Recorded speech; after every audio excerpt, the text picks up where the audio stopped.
All right, we're about to dive into a topic that can be pretty sensitive, but it's absolutely crucial for understanding what helps kids thrive. And that topic is family structure. Now, just to be clear, our goal here isn't to judge anyone's life choices. It's to look honestly at what decades of data tell us, all for the sake of the children involved. You've probably heard some version of this before, right? It's a really comforting idea, this thought that kids just bounce back from big family changes without any real lasting effects. But you have to ask, is that really true? Well, if you're looking for the short answer, it's a pretty clear no. When you actually dig into the large-scale, long-term studies, a very different and very consistent pattern starts to emerge. The data tells a story that really challenges that common assumption. Okay, so let's start with the family transition that's been studied the most, divorce. What does all the evidence actually say about the statistical outcomes for kids whose parents separate? The research consistently links parental divorce to a higher risk for a whole range of challenges down the road. And we're not talking about small things here. This covers everything from emotional distress and struggles in school, all the way to lower earnings and even having a harder time forming their own stable families when they become adults. And to put a really fine point on it, a major study from the National Bureau of Economic Research found that parental divorce increases the teen birth rate by a staggering 63%. I mean, that is a massive, massive jump in risk. And that same study found something else.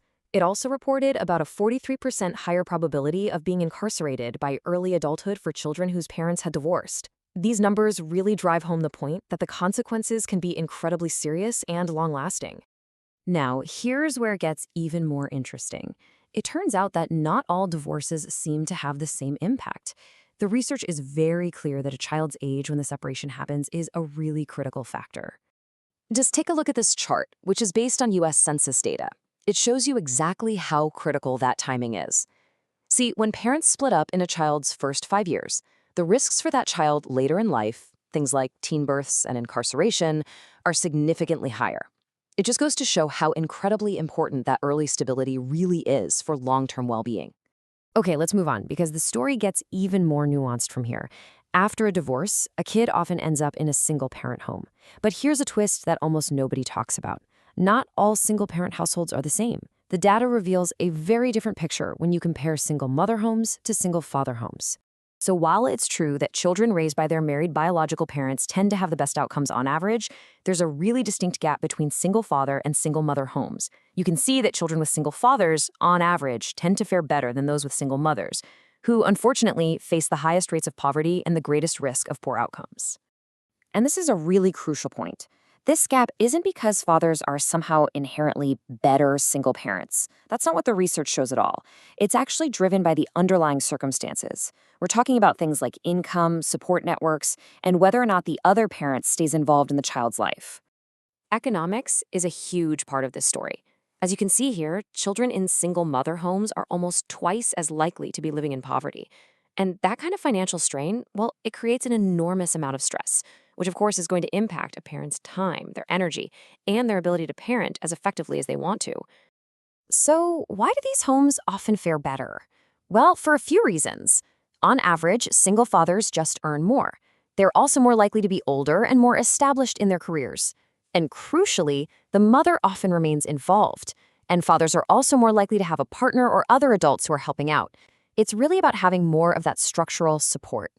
All right, so what happens when you add a new adult into the mix? Let's explore our third structure, the stepfamily. This is really the key question, isn't it? You might think that bringing a new parent into the home would fix the issues of a single-parent household. You're adding more resources, more support. But the reality is just so much more complex than that.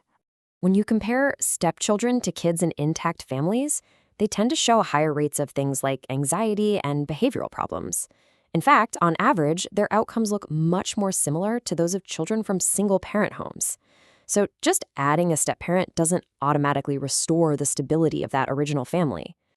So if the structure itself isn't the magic bullet, then what is? Well, the data points overwhelmingly to one single thing: the quality of the relationship between the step-parent and the child. And honestly, this is the hopeful part of the story. A massive meta-analysis of 56 different studies found that a warm, supportive, and engaged step-parent can make a world of difference. A positive bond like that is linked to better psychological well-being, fewer behavioral problems, and even decreased anxiety over time.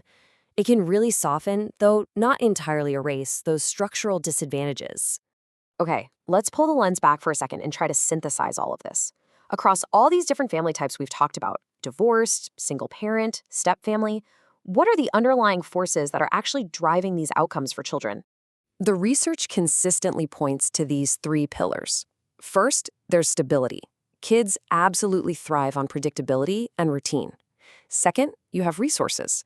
And I don't just mean money. I also mean the time and attention of caring adults.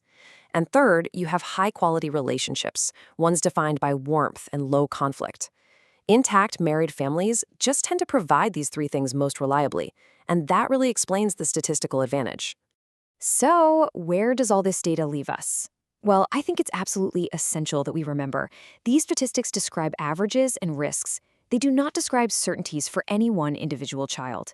The overall pattern in the research is, frankly, undeniable. On average, the gold standard for a child's well-being is a stable, low-conflict home with both of their married, biological parents. The other structures that we've talked about are simply associated with elevated risks. But, and this right here is the most important takeaway of all, statistics are not destiny. A child's story is not predetermined by their family chart. The data shows what makes parenting harder, not what makes it impossible. Sacrificial love and dedicated, intentional parenting can help a child to thrive against the statistical odds, no matter what their family structure looks like. And that leaves us with one final thought to ponder. Instead of just judging different family structures, maybe the data challenges us to ask a much better question. Knowing what truly helps kids thrive, how can we, as a community and as a society, do a better job of supporting those three pillars, stability, resources, and relationships, for children in every single kind of family?